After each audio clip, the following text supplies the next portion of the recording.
Clemson, y'all, they had a 29-game winning streak and gone. Lost last night. I'm sorry for them because I am from South Carolina. So I was pulling for Clemson, even though that was my rival. You pull for them because they're in your state. An early lead dissipated quick. Final score 42-25. Joe Burrows looks fantastic. It was like they got an NFL quarterback to play. I thought I was watching the Chiefs in the second half against the Texans. Unbelievable game. But you talk about the story of two Americas. Check this out. The President of the United States walks on with the First Lady, and unlike the World Series where he ducked out and maybe some said he was booed, this was a different situation entirely. A standing ovation, and people were counting 4 more years. It was like a Trump rally. It was his second visit to an LSU game. Let's just listen for just a second. Okay, and now it's time for the national anthem right there. But what's interesting as well is while people went wild and there were cheers of USA, there was some Twitter's action that has everybody scratching their head today. The Vince Vaughn stuff? Exactly. Apparently Vince Vaughn was there. A conservative and some say libertarian. And he was there with the president. And so there he is. You see them together. Yep. Melania's in between them. And there's outrage now because they were seen together. You're right. A Deadspin employee, former Deadspin employee, uploaded a video of about 30 seconds and captioned it, "I'm very sorry to have to share this video with all of you, every part of it." And suddenly social media reaction was swift because Vince Vaughn was seen right there with the President of the United States. Essentially, a number of people called for Vince Vaughn to be canceled. On what?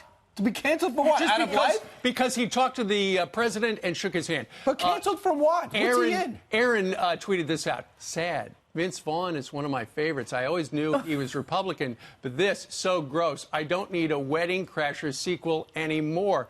Here's the thing. He describes himself, Vince Vaughn does, as a libertarian, as Brian said. And Stephanie writes, "I'm not angry about Vince Vaughn, just profoundly disappointed, and I want nothing more to do with him. Once upon a time, I found him quite entertaining. Not anymore."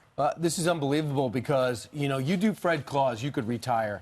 For as far as I'm concerned. Heaven forbid you hang out with the president. Yeah, and Wedding Crashers is many people consider a classic movie. He is one of the funniest actors. I think he's been in countless movies. He'll be in countless plays. He's going to be fine in Hollywood, but it doesn't mean that others haven't taken note. Like Dana Lash brought up, I think I read somewhere that Vince Vaughn's a libertarian or something. Right. Regardless, it's nice to see people conversing and not shouting in a hashtag. By the way, it doesn't mean that he voted for President Trump. It means the President of the United States gave me an opportunity to say hi.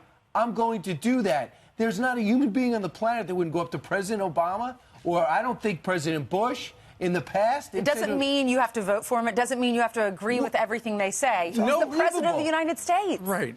You know, that's the problem with the United States right now. As we take a look at Mark Thiessen, what he said, OMG.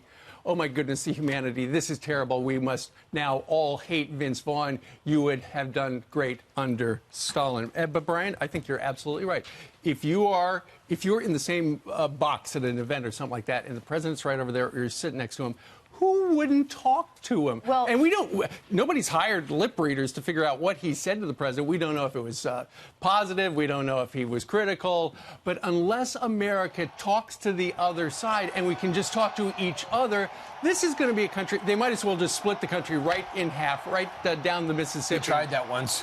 Well, they did. But that's what we're going to. If you can't talk to each other, we're in big trouble. And last night under the Superdome Dome, you hear all those people cheering for the president. You saw Vince Vaughn shake the hand of the president, talk to him for 35 seconds, and that is a good thing. You know why? It's LSU and Clemson. It's Louisiana and South Carolina. It's the South. They support him down there. It's the national championship. Correct. But when he went to LSU and he went to the Alabama game earlier in the year, he was cheered there. But then remember he went to the World Series and he went to it was Nationals versus the Astros. You had the huge crowd from Washington, D.C. Not everyone likes him there. This just shows you how divided our country is. Well, I'd also add, too, that Ellen experienced the same thing, and everyone was stunned. I don't know if Ellen ever voted for President Bush, but she likes him. She shook hands with him. She talked to him. She laughed. You know what? Bill Clinton and George Bush liked each other.